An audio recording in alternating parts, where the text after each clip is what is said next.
మరో breaking news చూస్తున్నా. మహబూబ్ నగర్ జిల్లా జడ్చర్ల జాతీయ రహదారిపై భారీ అగ్ని ప్రమాదం చోటు చేసుకుంది. భూరెడ్డిపల్లి వద్ద యూటర్న్ తీసుకుంటున్న డీసీఎం వ్యాన్ ఆర్టీసీ బస్సు ఢీకొట్టింది. దీంతో బస్సులో ఒక్కసారిగా మంటలు వ్యాపించాయి. ఈ ప్రమాదంలో సుమారు 15 మందికి గాయాలయ్యాయి. హైదరాబాద్ నుంచి ధర్మవరం వెళ్తుండగా ప్రమాదం చోటు చేసుకుంది.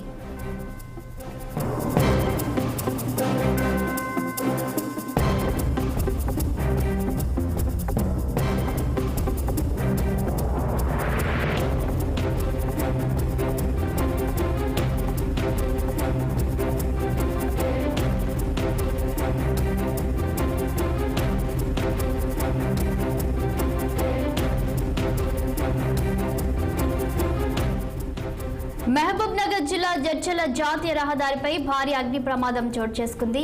భూరెడ్డిపల్లి వద్ద యూటర్న్ తీసుకుంటున్న డీసీఎం వ్యాన్ను ఆర్టీసీ బస్సు ఢీకొట్టింది. దీంతో బస్సులో ఒక్కసారిగా మంటలు వ్యాపించాయి. ఈ ప్రమాదంలో సుమారు 15 మంది గాయాలయ్యాయి.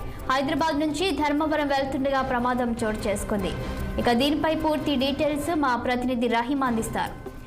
Rahim, good morning. చెప్పండి, ఇక మహబూబ్ నగర్ జిల్లా జడ్చర్ల జాతీయ రహదారిపై భారీ అగ్ని ప్రమాదం చోటు చేసుకున్నట్టు తెలుస్తుంది. ఏం జరిగింది?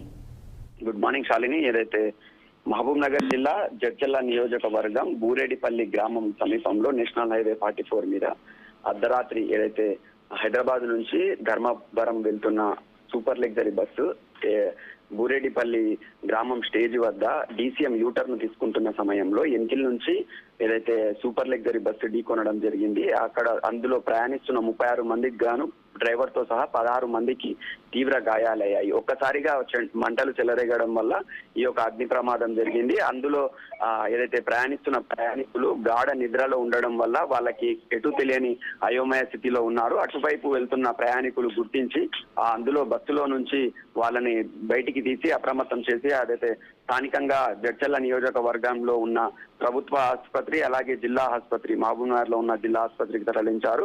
మిగతా వాళ్ళు వేరే సౌకర్యాల వల్ల వారి ఇళ్లకు చేరుకున్నారు. శాలిని, మొత్తానికి చూసినట్లయితే అతివేగం వల్లనే ఈ యొక్క సంఘటన జరిగిందని చెప్పవచ్చు. శాలిని, అయితే రహీం, ఆర్టీసీ బస్సు సురక్షితం అంటారు, కానీ ఎక్కడో ఒక చోట ఇలాంటి ఘటనలు ప్రతిరోజు చోటు చేసుకుంటున్నారు. మరి దీనిపై ఆర్టీసీ యాజమాన్యం ఎలా స్పందిస్తుంది?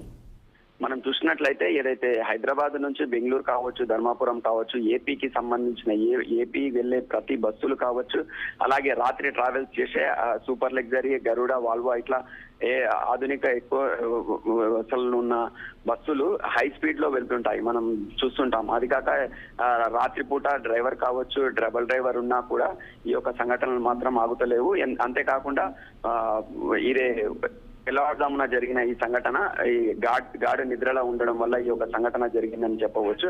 ఆర్టీసీ వాళ్ళు గుర్తించి ఏదైతే వాళ్ళకి ఇంత లిమిట్ అని పెడితే ఇలాంటి సంఘటనలు మళ్ళీ పునరావృతం కాకుండా చూడొచ్చు. Shalini, okay, thank you Rahim.